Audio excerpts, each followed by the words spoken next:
মুনাফিক কারা? কেউ যদি বলে হুজুর হিন্দু দেখবো, কোথায় যাব? ভারত যান। কেউ যদি বলে হুজুর খ্রিস্টান দেখবো, আমেরিকায় যান, ইংল্যান্ডে যান। কেউ যদি বলে হুজুর আমি বৌদ্ধ দেখবো, তো ইসরায়েলে যান, সরি চীনে যান, মিয়ানমারে যান। ইহুদি দেখবো, তো ইসরায়েলে যান। কেউ যদি বলে হুজুর মুনাফিক দেখবো, কোন জায়গায় যাব? ইস বাংলাদেশ, বাংলাদেশ লাগবে না গো ভাই, আপনার এই দাঁড়িয়াপুরেই অনেক মুসলমান নামধারী লোক মুনাফিকি করে করে বেড়াচ্ছে, বাংলাদেশ নিয়ে পড়ে আছে, এই প্যান্ডেলের ভিতরেই থাকতে পারে। মুনাফিক চিনা যায় না, কারণ কারো নাম মুনাফিক নাই। আছে মুনাফিক চিনতে হয় খাসলত দিয়ে। কি দিয়ে? আর মানুষের মধ্যে সবচেয়ে নিকৃষ্ট কারা? কাফের, মুশরিক, হিন্দু, বৌদ্ধ, খ্রিস্টান, ইহুদি, অর্থাৎ কাফির মুশরিকদের চাইতেও কারা খারাপ? ফেরাউন, নমরুদ ও জাহান্নামের উপরে থাকবে। আর মুনাফিক কোথায় যাবে? জাহান্নামে। মুনাফিক চেনা যায় না, কারণ তার মাথায় টুপি আছে, দাড়িও আছে, নামাজের সামনের কাতারেও থাকে, কিন্তু তলে তলে ইসলাম আর মুসলমানদের ক্ষতি করে।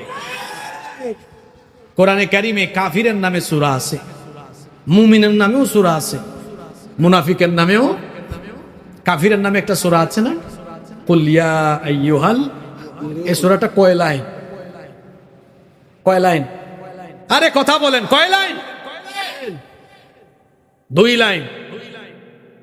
কিছু জিজ্ঞেস করলে বলবেন মরার মতো বসে আছেন কেন? আপনি বুঝেন কি বুঝেন না আমাকে বুঝতে হবে না? কাফিরের নামে সূরা আছে, তা কয় লাইন? 2 লাইন। আপনি আমার মসজিদে আসবেন, যেখানে জুমা পড়াই দেবেন, অনেকে খাতা কলম নিয়ে আসে, কথা তো বলেই বলে, লিখে সুদ্ধা নিয়ে যাবে। মরার মতো আসছেন কেন এখানে? কিছু নিয়ে যাবেন না? কাফিরের নামে সূরা আছে 2 লাইন, মুনাফিকের নামেও সূরা আছে, ওটা 1.5 পৃষ্ঠা। কয় পৃষ্ঠা? কাফিরের পরিচয় দিতে আল্লাহর লাগছে মাত্র 2 লাইন, মুনাফিকের পরিচয় দিতে আল্লাহর প্রয়োজন পড়েছে 1.5 পৃষ্ঠা। তার মানে কাফিরের চাইতে মুনাফিক অত্যন্ত জঘন্য এবং খারাপ।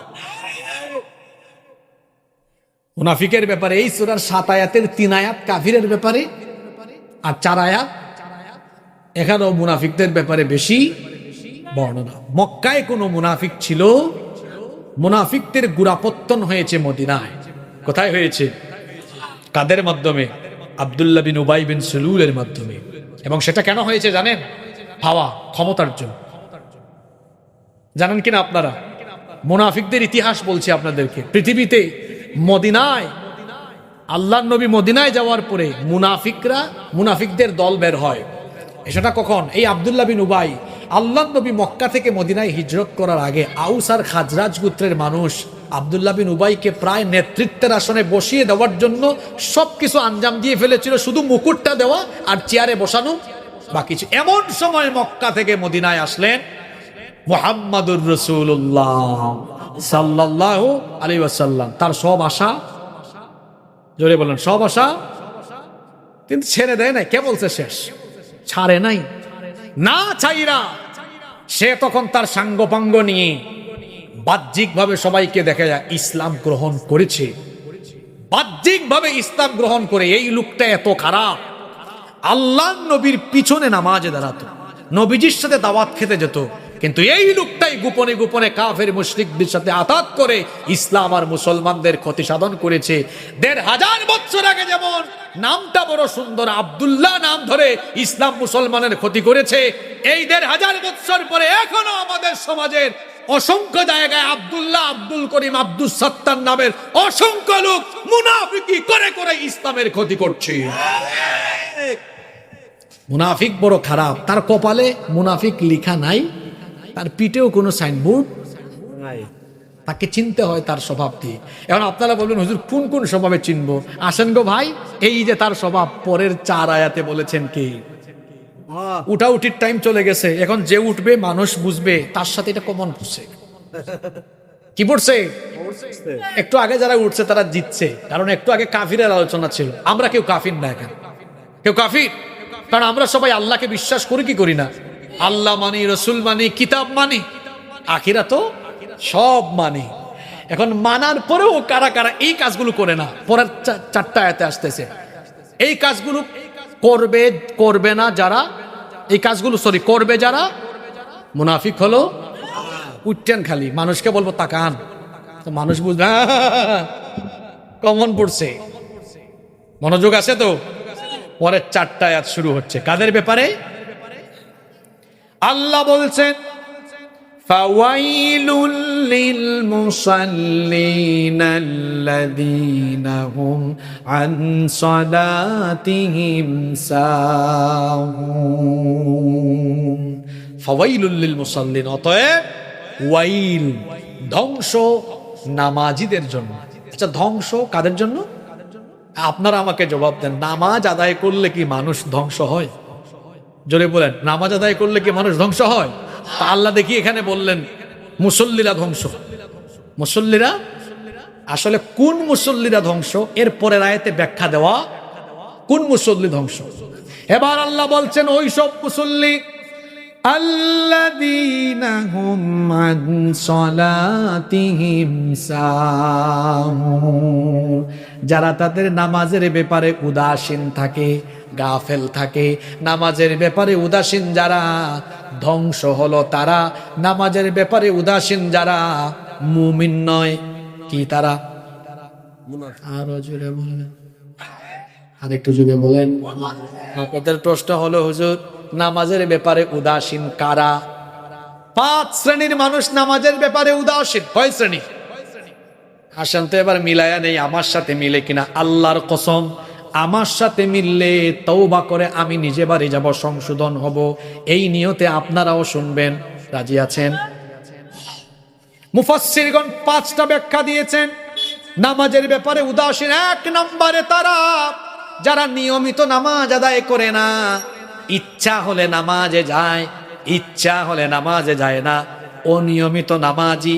আর অনিয়মিত নামাজি হলো অনেক প্রকারের। 1 নাম্বার হলো সাপ্তাহিক, তারা শুধু জুমার দিনে যায়। 2 নাম্বার মাসিক, তারা শুধু রমজান মাসে নামাজে যায়। 3 নাম্বার এরা সিজনাল, শবে বরাত, লাইলাতুল কদর, এই রাতগুলোতে পাওয়া যায়। 4 নাম্বার হলো বার্ষিক নামাজি, 2 ঈদে দেখা যায়। 5 নাম্বার হলো আরেকটা আছে শুধুমাত্র জানাজার নামাজি, জানাজার নামাজে গেলে একটু বক্তৃতা করা যায়। এই মোট বললাম কয় প্রকার? এই 5 প্রকারের নামাজি। 5 ওয়াক্তের নিয়মিত না অনিয়মিত? রাগ করবেন না, পায়ে ধরে বলে যাচ্ছি, এই 5টা রূপ যার ভেতরে আছে, যে সাপ্তাহিক নামাজি, যে মাসিক, যে ব্যক্তি মাসিক, এই দেখেন সাপ্তাহিক, মাসিক, বার্ষিক, সিজনাল, জানাজার নামাজি, এই 5টা খাসলত, এই 5টা স্বভাব যাদের মধ্যে আছে, এই 5 প্রকারের নামাজি দ্বারা মুনাফিক হলো তারা। এই 5 প্রকারের নামাজি যারা ধ্বংসপ্রাপ্ত তারা। এখন উঠতেন খালি, উঠলেই মানুষ ধরবে। এই 5 প্রকারের চেয়ে যে কোনো 1 প্রকারে ধরা পড়ছে। কয় প্রকার বললাম? হাসানোর জন্য বলছি না, কত সাংঘাতিক কথা। সাংঘাতিক কথা তো এটা। মুসল্লি ধ্বংস। কোন মুসল্লি দেখি বলেন তো? 1 নাম্বার কি বলছিলাম? সাপ্তাহিক। 1 নাম্বার আপনাদের এই দারিয়াপুর নওগাঁর মধ্যে সাপ্তাহিক মুসল্লি নাই। তারপরে রমজান মাসে শুধু আহারে হায় রে হায়, আমি রমজান মাসে মাঝে মাঝে অবাক হই, আমরা 5 ওয়াক্তের নামাজিরা রমজান মাসে পিছনেও জায়গা পাই না। এই ধরনের মাসিক নামাজি আছে না নাই? 3 নাম্বার বলেছি সিজনাল, সিজনে সিজনে। 4 নাম্বার বার্ষিক, 2 ঈদ ছাড়া দেখা যায় না। আমার বাড়ি সিলেটে, জানেননি আপনারা আমার বাড়ি যে সিলেট। আমি একবার বাড়িতে গিয়া খিতা দেখি, আমি একবার বাড়িতে গিয়ে দেখলাম, গ্রামের বাড়িতে ঈদের সময় গিয়েছি, মসজিদ কমিটি বলল আমাদের বার্ষিক নামাজি কোথায়? আমি তাকালাম, বললাম মা এটা আবার কোন ধরনের কথা? আমি জিজ্ঞেস করলাম বার্ষিক নামাজি মানে কি, এর ব্যাখ্যা কি? বলছে উনারা শুধু 2 ঈদেই আসেন, আর উনাদেরকে দেখা। মানুষকে জিজ্ঞেস করলাম আসলে কি তাই? সবাই বললেন হ্যাঁ। আপনাদের এলাকায় কি আছে এরকম? যেভাবে আছে বলছে, কমন পড়ছে এটা। তাহলে এই যে 5 প্রকারের নামাজি, এরা মোমেন না মুনাফিক? মুমিন না মুনাফিক? মুনাফিক হয়ে মরবেন না মুমিন হয়ে মরবেন? তো মুমিন কে? প্রশ্ন আছে না, মুমিন কে? এই উত্তর আমি দিব না আল্লাহ দিবেন? আল্লাহ বলছেন মুমিন হলো কদ আফলাহাল মুমিনুন। মুমিনের নামে আল্লাহ সূরা দিয়ে বলেছেন অবশ্যই সফলকাম মুমিনরা। ধারাবাহিকভাবে কয়েকটি কোয়ালিটি আল্লাহ বর্ণনা করে শেষ আয়াতে বললেন ওয়াল্লাযীনা হুম আলা সালাওয়াতিহিম ইউহাফিযুন। 5 ওয়াক্ত নামাজের হেফাজত করে যারা মুমিন হলো তারা। আর 5 ওয়াক্তের নামাজি যারা জান্নাতুল ফেরদাউসের মেহমান হবে তারা। এখন বলেন তো আমরা মুনাফিক হয়ে মরতে চাই না মুমিন হয়ে মরতে চাই? তাহলে এই যে আজকে ফজরের নামাজ সামনে আসতেছে, যদি বেঁচে থাকি ফজরের নামাজটা যদি আদায় না করি আমি কি মুমিন থাকবো নাকি? জোরে বলেন। তাহলে আল্লাহ বলছেন ফাওয়াইলুল লিল মুসাল্লিন, ধ্বংস নামাজিরা কারা? আল্লাযীনা হুম আন সালাতিহিম সাহুন, যারা নামাজের ব্যাপারে উদাসীন। এই আয়াতের ব্যাখ্যা কয়টা? 5টা। একটা হলো যারা মাঝে মাঝে নামাজে আসে, মাঝে মাঝে নামাজে আসে যারা মুনাফিক হলো তারা। এখন বলেন আমরা কি মাঝে মাঝে মসজিদে যাব না সব সময়? আজকে থেকে 5 ওয়াক্ত নামাজ আর ছাড়বো না কারা কারা হাত তুলেন? ইমাম সাহেব হুজুর কোথায়? ইমাম সাহেব হুজুর আছেন? ভাই আপনি দেখা রাখেন, এত মানুষ হাত তুলছে, হাত নামান, আল্লাহ কবুল করেন। আমার বিশ্বাস সবাই কথা রাখবে ইনশাআল্লাহ। না রাখলে আমি কি করতাম? আমার কোনো অসুবিধা নাই। আল্লাহ বলেছেন ফাযাক্কির ইন্নামা আনতা মুযাক্কির, উপদেশ দেন। নবীকে বলছেন উপদেশ দেন। আপনি তো উপদেশ দাতা। লাস্তা আলাইহিম বিমুসাইতির, পিটাইয়া সাইজ করে কেউ আনতে পারবেন না। শুনলে শুনুক, না শুনলে নাই। এখন যদি না শুনে আল্লাহ বলছেন কিয়ামতের দিন বলবো ফেরেশতাকে খুদু হেরে ধর ফাগুল্লুহু, ডান্ডা বেরি লাগা, শিকল পরা। কয় হাত? হুম্মা ফি সিলসিলাতিন যারউহা ৭০ যিরাআন ফাসলুকু। আল্লাহ বলবেন এই বেনামাজিকে ধর, শিকল পরা, ডান্ডা বেরি লাগা, তারপর জাহান্নামের আগুনে ফেলে দে। আপনি নামাজ পড়বেন না, কিয়ামতের দিন আল্লাহ তাআলা আপনারে বুঝি খুব আদর দিবে গো। খুব আদর দিবে নাকি? সাইজ করে ফেলবে, পিঠে সাইজ করে ফেলবে ফেরেশতা। নামাজ ছাড়বেন? জোরে বলেন নামাজ ছাড়বেন? আল্লাহ মরার আগ পর্যন্ত প্রতি ওয়াক্তের নামাজ জামাতে আদায়ের তৌফিক দাও। তাইলে নামাজের ব্যাপারে উদাসীন কারা? 1 নাম্বার অনিয়মিত নামাজি যারা। 2, কিছু মানুষ আছে নামাজি 5 ওয়াক্তই পড়ে কিন্তু সেও মুনাফিক। যে ব্যক্তি 5 ওয়াক্তের নামাজের বেশিরভাগ নামাজ দেরি করে পড়ে, এই খাসলতটা কিন্তু পুরুষের চাইতে নারীদের বেশি। বিশেষ করে নারীরা জোহরের নামাজ আসরের নামাজ বেশি লেট করে পড়ে। অনেক পুরুষরা আবার বিকেল বেলা আসরের নামাজটা দেরি করে পড়ে। নামাজ যে ব্যক্তি দেরি করে পড়ে ওই ব্যক্তিকেও মুনাফিক বলেছেন মুহাম্মদ সাল্লাল্লাহু। শুনেন তাহলে হাদিস, তিরমিজি শরীফের হাদিস। আল্লাহর নবী বলেছেন তিলকা সলাতুল মুনাফিক, ওইটা হলো মুনাফিকের নামাজ। ইয়াজলিসু ইয়ারকাবুশ শামস, বসে বসে সূর্য দেখে। হাত্তা ইদা কানাত বাইনা করনাই শাইতান, এরপরে শয়তান যখন এরপরে সূর্য যখন শয়তানের 2 শিঙের মাঝখানে চলে যায়, অর্থাৎ সূর্য অস্ত হওয়ার সময় যখন চলে আসে, এটা দেখেই কমা, ওই ব্যক্তি দাঁড়ায়। ফানা করা আরবাআন, তারপরে ওই ব্যক্তি ঠুকর ঠুকর করে 4টা সাজদা মারে। লা ইয়াযকুরুল্লাহু ফিহা ইল্লা কালিলা, তার নামাজের মধ্যে আল্লাহর স্মরণ খুব বেশি থাকে না। তাহলে প্রতি ওয়াক্তের নামাজ জামাতে আদায় না করে দেরি করে নামাজ আদায় করে যারা মুমিন নয়, মুনাফিক। মনে থাকবে 1 নাম্বার কি বলেছি বলেন তো? নিয়মিত না অনিয়মিত? অনিয়মিত নামাজি, এরা কি মুমিন না মুনাফিক? 2, নামাজ দেরি করে। 3, এদের নামাজে কোনো খুশু নাই। Keep in your mind, fearless সালাত হ্যাজ নো ভ্যালু। খুশুবিহীন নামাজের কোনো মূল্য আল্লাহর কাছে। এটা বোঝানোর জন্য একটা উদাহরণ দিই। আমার একটা ঘটনা মনে পড়লো ইউনিভার্সিটি লাইফের। আমাদের এক স্যার ছিলেন, তিনি এখন কানাডায় আছেন। সম্ভবত এটা 3rd সেমিস্টার ছিল, কোনো একটা কোর্স স্যার আমাদেরকে পড়াতেন। মিড টার্ম পরীক্ষায় এক ছাত্র 50 পাতা লিখেছে। কত পাতা? 50 পেজ লিখে স্যার তাকে নাম্বার দিয়েছেন 01, 1 পেয়েছে। কত? আর বাদ বাকি ছাত্ররা, আমার মনে আছে আমি সেই পরীক্ষায় হয়তো সর্বোচ্চ 6 বা 6.5 পাতা লিখেছি। মিড টার্ম পরীক্ষা আমাদের সময় 30 মার্কসের হতো, 29 পেয়েছি। আর ও পাইছে কত? জোরে বলেন কত? স্যার খাতা নিয়ে আসতেন, আমাদেরকে দেখাচ্ছেন, বললেন তারে 1 দিয়েছি, এটা দয়া করে দিয়েছি, এত কষ্ট করে 50 পাতা লিখলো। কি লিখেছে?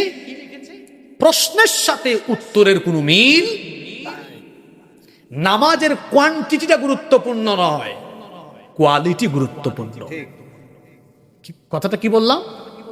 কোয়ান্টিটি, পরিমাণ, কত বেশি নামাজ, কত রাকাত পড়েছেন, এটা গুরুত্বপূর্ণ নয়, নামাজটা কত কোয়ালিটিফুল নামাজ হলো এটা গুরুত্বপূর্ণ।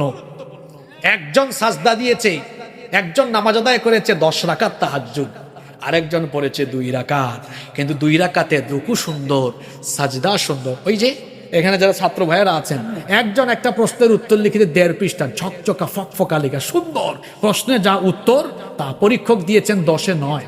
আরেকজন লিখেছে 10 পাতা, প্রশ্নের সাথে উত্তরের কোনো মিল, তাকে দিয়েছেন 00। নামাজের কোয়ান্টিটি নয়, নামাজটাকে কোয়ালিটিফুল করতে। এখন বলবেন হুজুর তাহলে কোয়ালিটিফুল না কোন নামাজ? কিছু মুসল্লি আছে, এই দেখেন আমার দিকে তাকান, কাদের নামাজে খুশু নেই? আল্লাহ, আপনার নওগাঁ মনে এগুলা নাই, এদের নাম কুতানি মুসল্লি। কি মুসল্লি? কুতকুতানি মুসল্লি। আছে না এরকম? কাশিমের ইমাম সাহেবকে সিগন্যাল মারে, হুজুর তাড়াতাড়ি কাজ শেষ করে, হাসিয়েন না, এগুলো আছে না? আরো আছে কিছু মানুষ নামাজে দাঁড়ায়, আমার দিকে তাকান, না তাকাইলে বুঝবেন না, করে না?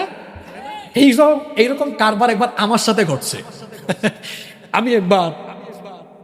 আমি একবার এক মসজিদে আসরের নামাজে ঢুকেছি, তাকবীরে উলা ছুটে গিয়েছে, আমি যেতে যেতে নামাজের প্রথম রাকাত চলছে, আমি গিয়ে দাঁড়াচ্ছি, যার পাশে দাঁড়াবো ওই লোক কি করছে, আমি যখন দাঁড়াচ্ছি সে আমার দিকে এমনি তাকায়,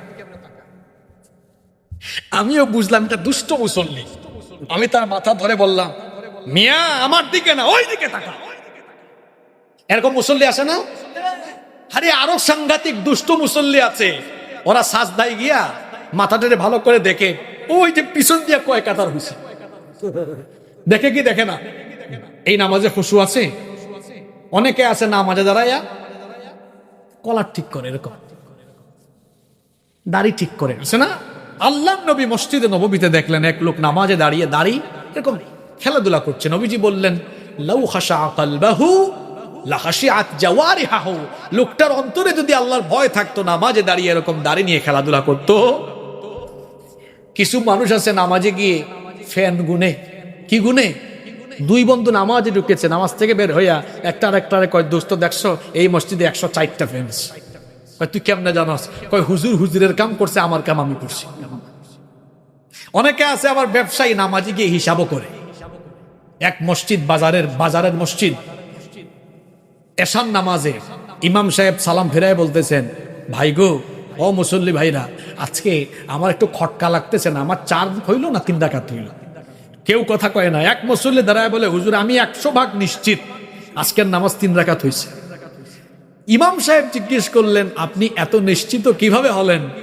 তখন ওই মুসল্লি বলল, হুজুর শুনেন, এই বাজারে আমার 4টা দোকান আছে, আমি এশার নামাজে আসলে আপনার কাম আপনি করেন, আর আমি প্রতি রাকাতে আমার একটা দোকানের হিসাব করি, 4 রাকাতে হয় কয়টা? আমি প্রত্যেক দিন আমার 4টা দোকানের হিসাব শেষ করি, আমার কোনো অসুবিধা হয় না। কিন্তু আজকে আমি 3টা করলাম, আপনি সালাম ফিরাই ফেললেন। হ্যাঁ, আমার 3টা দোকানের হিসাব করেছি, একটা দোকানের হিসাব বাকি আছে, আমি নিশ্চিত আপনার আরো 1 রাকাত বাকি আছে। এটা হাসানোর জন্য বলি নাই আপনাদেরকে, এরকম করে না? এরকম যারা করে এদের নামাজে কি খুশু আছে? জোরে বলেন, খুশু আছে? তাইলে নামাজের মধ্যে মনোযোগী থাকে না যারা, মুমিন নয়, মুনাফিক হলো তারা। নামাজে কিভাবে আপনি আপনার মনোযোগ ফিরায় আনবেন, প্রশ্ন হতে পারে, হুজুর আমি তো মুনাফিক হয়ে মরতে চাই না, আমার নামাজে আমি খুশু আনতে চাই। নামাজে খুশু আনার জন্য আজকে আমি আপনাদেরকে আমল শিখায় দিব 3টা। জোরে বলেন কয়টা? মা বোনরাও শোনেন। 1 নাম্বার আমল হলো ইদা কুমতা ফি সলাতিকা ফাসাল্লি সালাতাম মুয়াদ্দা। ভালো করে শুনেন। When you stand for the salat, keep in your mind it's your final salat. যখন দাঁড়াবেন নামাজে, হৃদয়ে এই অনুভূতি সঞ্চার করবেন, এটি হলো আমার জীবনের শেষ নামাজ। এটা যদি মনের ভিতরে নিয়ে আসতে পারেন, চিন্তায় এটা নিয়ে আসতে পারেন, বলেন নামাজে মনোযোগ অন্যদিকে ডাইভার্ট হবে? আপনারা বলেন হবে? 2 নাম্বার আমল, যখনই নামাজে দাঁড়াবেন মনে করবেন আমি তো এখন আমার আল্লাহর সাথে কথা বলবো। সুবহানাল্লাহ। এটা বুঝাই দেই, আপনি যখন আপনার শীর্ষস্থানীয় নেতার সাথে কথা বলেন তখন কি আপনার মনোযোগ অন্যদিকে থাকে? কত সেন্স, আরে লিডারের সাথে কোন কথা কেমনে বললে বেয়াদবি হয়, আমার বসের সাথে কোনটা বললে কি হয়। আপনি যেভাবে খুব সচেতনতার সাথে কথা বলেন, নামাজ এইরকম সচেতন থাকতে হবে, আমি তো আমার আল্লাহর সাথে কথা বলছি, আল্লাহর প্রেমে মাতোয়ারা হয়ে যেতে হবে। সুবহানাল্লাহ। ঘটনা তো একটা মনে পড়ে গেছে, বলবো? ইমাম আজম আবু হানিফা রহমতুল্লাহ আলাইহি, নাম শুনছেন তো আপনারা? আমাদের বাংলাদেশের মসজিদগুলোর ইমাম সাহেবের মতো ইমাম তো, ইমামুল আজম, কত বড় মাপের ইমাম। তিনি রাতের বেলা তাহাজ্জুদে দাঁড়িয়েছেন। কিসে দাঁড়িয়েছেন? তার পাশের বাড়িতে আগুন লাগছে। কি লেগেছে? পাশের বাড়িতে আগুন লাগলে আপনারা কি তাকায় তাকায় দেখেন না আগুন নিভান? পুরো গ্রামের মানুষ ছুটে এসেছে আগুন নেভানোর জন্য। আগুন নেভানো শেষ, মানুষজন দেখতেছে আশ্চর্য ব্যাপার, পাশের বাড়ির আবু হানিফা এখানে নাই কেন? ভাবলো ওনার কোনো ক্ষতি হলো কিনা, গিয়ে দরজায় নক করেছে। অনেকক্ষণ পরে তিনি দরজা খুলেছেন। লোকজন বলল, আবু হানিফা তোমার পাশের বাড়িতে আগুন লেগে সব ছারখার হয়ে গেল, পুরো গ্রামের মানুষ এসে আগুন নিভাইলাম, তুমি আসলা না কেন? তিনি বলছেন, ইন্না লিল্লাহি ওয়া ইন্না ইলাইহি রাজিউন। কখন আগুন লাগলো? আচ্ছা বলেন তো, আপনার পাশের বাড়িতে আগুন লাগছে আর এই দাঁড়িয়াপুরের মানুষ এসে আগুন নিভাইছে, আপনারে বললো আপনি আসলেন না কেন? আপনি বললেন কখন লাগছে, মানুষ তখন আপনারা কি বলবে? আবু হানিফা রহমতুল্লাহ আলাইহি যখন বললেন কখন লাগছে, লোকেরা বলল, আবু হানিফা আমরা তো জানি তুমি খুব জ্ঞানী মানুষ, তুমি কি ঠাট্টা করো আমাদের সাথে? তিনি বললেন, আল্লাহর কসম ঠাট্টা করছি না, আগুন লাগলেও লাগতে পারে, হয়তো তোমরা এসে নিভিয়েছো, আসলে আমি এটা বলতে পারি না, এই কারণে তোমরা সবাই মিলে যখন আমার প্রতিবেশীর বাড়ির আগুন নেভানোর কাজে ব্যস্ত ছিলে, ঠিক ওই সময়ে আমিও সাজদায় পড়ে গিয়ে আমার রবের সাথে কথা বলে বলে জাহান্নামের আগুন নেভানোর কাজে আমি ব্যস্ত ছিলাম। এই হলো আমাদের পূর্ববর্তীদের নামাজ। নামাজে দাঁড়াইলে আশেপাশের খবর থাকে না। আর আপনাদের নামাজ কেমন জানেন? বলবো, মসজিদে গিয়েছে, মশা কামড় মেরেছে, নামাজের মধ্যেই বলে, ও হুজুর কোয়েল দেন নাই, আছে না? মশার কামড়ে বুঝে। ওইদিকে আলী রাদিয়াল্লাহু আনহু, হ্যাঁ আলী রাদিয়াল্লাহু আনহু যুদ্ধের সময় পায়ে কি ঢুকলো? তীর ঢুকলো। যে সাহাবী গিয়ে খুলতে চায়, চিৎকার। নবীজি দেখে বললে, হে সাহাবীরা থামো, তোমরা আলীর পা থেকে এই বিষাক্ত তীর খুলতে অপেক্ষা করো, আজান হোক। সাহাবীরা ভাবলেন আজান হলে কি হবে? নবীজি বললেন আজান হোক না, তারপর দেখবা। আজান হলো, আলী রাদিয়াল্লাহু আনহু নামাজে দাঁড়ালেন। নবীজি বললেন, যাও আলীর পা থেকে ওইটা খুলে বের করো। আশ্চর্য ব্যাপার, যে তীর নামাজের আগে টান মারলেই তিনি ব্যথায় চিৎকার করে উঠতেন, ওই তীর সাহাবীরা টাইনা টাইনা টাইনা টাইনা বের করে ফেলেছে, তিনি উঠ শব্দও বলেন নাই। নামাজ শেষ হলো, তাকে জিজ্ঞেস করা হলো, আমি কি কিচ্ছা বলতেছি? নামাজ শেষ হলো, জিজ্ঞেস করা হলো, ভাই আপনি না নামাজের আগে এটা খুলতেই দেন নাই, চিৎকার করলেন, আপনার পায়ের তীর খোলা তো শেষ। তিনি বললেন, কি বলো, আমি তো টেরও পেলাম না। মানুষজন বললেন, কেন টের পেলেন না? তিনি তখন বলেন, আমি নামাজে দাঁড়ালে দুনিয়ার কোনো হুশ চিন্তা আমার মাথায় থাকে না, কারণ আমি আমার আল্লাহর প্রেমে মাতোয়ারা থাকি। সুবহানাল্লাহ। নামাজে কিভাবে খুশু ফেরায় আনবেন? 1 নাম্বার কি বলেছিলাম, কার মনে আসে? নামাজকে জীবনের শেষ নামাজ মনে করতে। 2, মনে করতে হবে আমি কথা বলছি কার সাথে। নাম্বার 3, নামাজের মধ্যে কখনোই তাড়াহুড়া করবেন না, ধীর স্থির ভাবে আদায় করবেন, নামাজে মনোযোগ থাকবে ইনশাআল্লাহ। আমরা কোন আয়াতের ব্যাখ্যায় ছিলাম? ফাওয়াইলুল লিল মুসাল্লিন আল্লাযীনা হুম আন সালাতিহিম, ধ্বংস নামাজিরা যারা নামাজের ব্যাপারে উদাসীন। এটার 5টা ব্যাখ্যা। 1 নাম্বার, অনিয়মিত, এরা মাঝে মাঝে যায়। 2 নাম্বার, দেরি করে নামাজ আদায় করে। 3, কি বললাম, নামাজে কোনো খুশু। 4, এরা নামাজে তাড়াহুড়া করে, এরা নামাজ চোর। এরা কি চোর? আপনারা ভাবছেন যে এই নামটা আমি দিয়েছি? না, শুনেন একটা হাদিস। আল্লাহর নবী সাহাবীদেরকে বললেন, আসওয়াউস সারিকাহ আল্লাযী ইয়াসরিকু মিন সালাতিহি, সবচাইতে নিকৃষ্ট চোর হলো যে নামাজের মধ্যে চুরি করে। সাহাবীরা বললেন, ওয়া কাইফা ইয়াসরিক সালাতাহু ইয়া রাসূলুল্লাহ, আমরা বলি সাল্লাল্লাহু, নবী গো নামাজ আবার চুরি করে কেমনে? আল্লাহর নবী বললেন, যারা রুকু সেজদা সঠিকভাবে আদায় করে না, রুকু সেজদায় তাড়াহুড়া করে আর নামাজে দ্বারা দ্রুততার সাথে নামাজ শেষ করে, এরা হলো নামাজ চোর। এরা কি চোর? এরকম নামাজ চোর আমার বাংলাদেশে নাই গো। দেখবেন কেমনে নামাজ পড়ে, নামাজ দেখলে মনে হয় এত নামাজ না, এটা ফিজিক্যাল এক্সারসাইজ।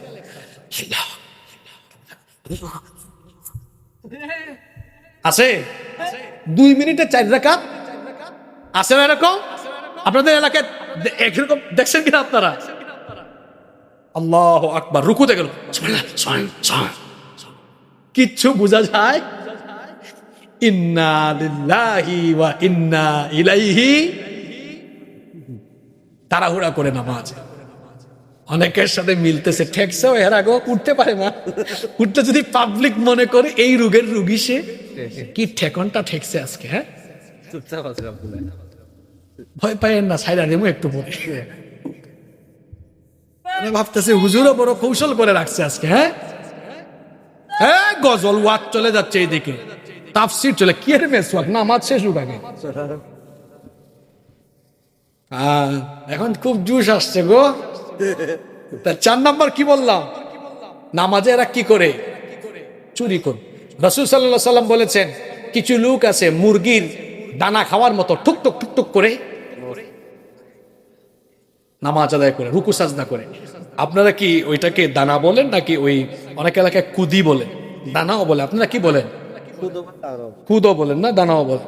মুরগির বাচ্চাকে দিলে ওরা কি করে? টুকুর টুকুর টুকুর টুকুর করে খায়। কিছু মুসল্লি দেখবেন আপনাদের এলাকাতে ঠুকুর ঠুকুর করে রুকু সাজদা মারে, খুব স্পিডে, 160 মাইল আছে না? এইরকম স্পিডে, গতিতে, নামাজের সাথে দ্রুততার সাথে নামাজ আদায় করে যারা নামাজ চোর, তারা মুমিন নয়, মুনাফিক তারা। কয়টা গেল? 5 নাম্বার, যারা নামাজের জামাতের ব্যাপারে গাফলতি করে। কিসের ব্যাপারে? নামাজ কি একা একা ফরজ না জামাতে ফরজ?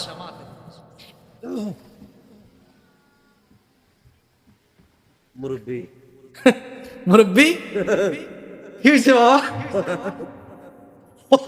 উনি যায় না, উনি আসে, আলহামদুলিল্লাহ পড়ে। আলহামদুলিল্লাহ, উনি যাচ্ছেন না, উনি আবার আসবেন, কাজ শেষ করে আবার আসবেন না আপনারা। দেখছে আজকে সময়, তাই না? 5 নাম্বার, নামাজে কি করবে? জামাত। একাকী নামাজ আদায়ের চাইতে জামাতে নামাজ আদায়ে সওয়াব কয় গুণ বেশি? একটা উদাহরণ দেই, মনে করেন ফজরের নামাজ আপনি 27 বার একা একা আদায় করলে যে সওয়াব, নামাজে জামাতে গেলেই 27 বারের সমান সওয়াব। আপনি 27 বার পড়তে পড়তে তো সকাল 10টা বাজবে, এত কষ্ট করার দরকার আছে? আমরা জামাতে হাজির ইনশাআল্লাহ।